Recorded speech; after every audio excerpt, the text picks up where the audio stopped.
I'm a proud graduate of the University of Kentucky. I grew up here in Lexington. My mother and father both have high school degrees, and as an entrepreneur, my biggest inspiration is my father, who just really paved the way of proven hard work and dedication. Is the foundation for any entrepreneur. So one, appreciate Dr. Todd and the passion for entrepreneurship and innovation that he's had that's paved the way for so many of us. And Dr. Capilouto, thank you for having this event here today. When I got out of school, it was around 2008. It was a disaster globally, right? So I had an opportunity to potentially go into coal sales. I did not do that. I had a one-way trip up to New York and wanted to get into wind and solar development. That took me on about a 10-year journey, which led previously to AppHarvest. I was a part of building some of the largest solar projects in the southeast of the U.S. down in Georgia. I had a security clearance. I was out of the Pentagon, and we were reviewing what were the best energy technologies available to deploy on Army bases, given a White House initiative under the last administration.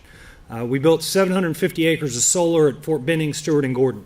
What I saw was this massive amount of capital and the most brilliant minds in our world working to solve environmental and sustainable causes.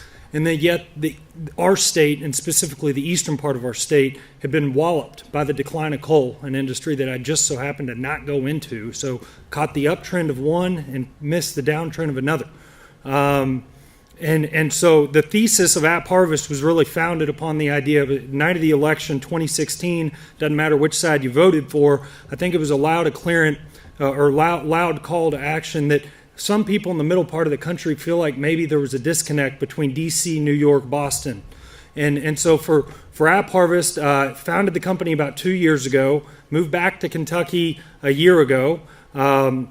And Steve Case in D.C. is the founder of AOL. He had just started a fund called Rise of the Rest. The premise of that fund is 75% of venture capital goes to New York, Boston, and San Francisco, while the rest of our country fights for 20 to 25%. That's a big problem. So AppHarvest, luckily enough, got the conviction of Steve and his investors, and they invested. Somebody had mentioned failure earlier. I have failed so many times in the last 12 to 18 months. It's incredible. But I think it's important to have an entrepreneurship ecosystem and have folks that support those entrepreneurs that set the bar ridiculously high and might fall a little bit short. So what's our bar? What are we going after? It's pretty simple. The Netherlands is a third the size of Kentucky in landmass. They have, you could fit the entire country of the Netherlands into eastern Kentucky. They have the second most agriculture exports in the world, only behind the U.S. Why is that? They grow with wild efficiencies indoors. They use 90% less water. They use significantly less land. No chemical pesticides. So from an execution standpoint, taking technologies that are proven, and I think with the scientific community and the research community here, what's critical is that we find I'm not creating technology. Just like my wind and solar background, I'm evaluating the most efficient technologies that we can deploy into the market immediately. And those technologies are in Holland for our agriculture purposes. So our focus is tight. We want to be in eastern Kentucky and central Appalachia.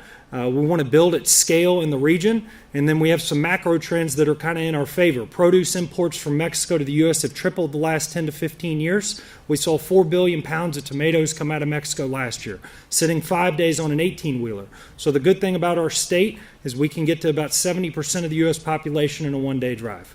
We want to rip that production that's currently being grown in drought-stricken regions where they're using harsh chemical pesticides and subpar labor conditions. We would like to bring that at scale into our region in eastern Kentucky. It's going to be a tall climb, a hard fight. It's going to take 10, 15, 20 years to achieve our long-term goals.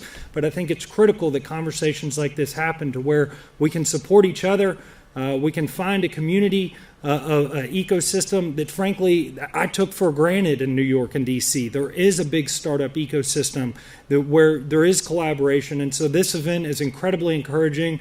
Thank you all for having it. Thank you for allowing me to have a small voice and be a part of it.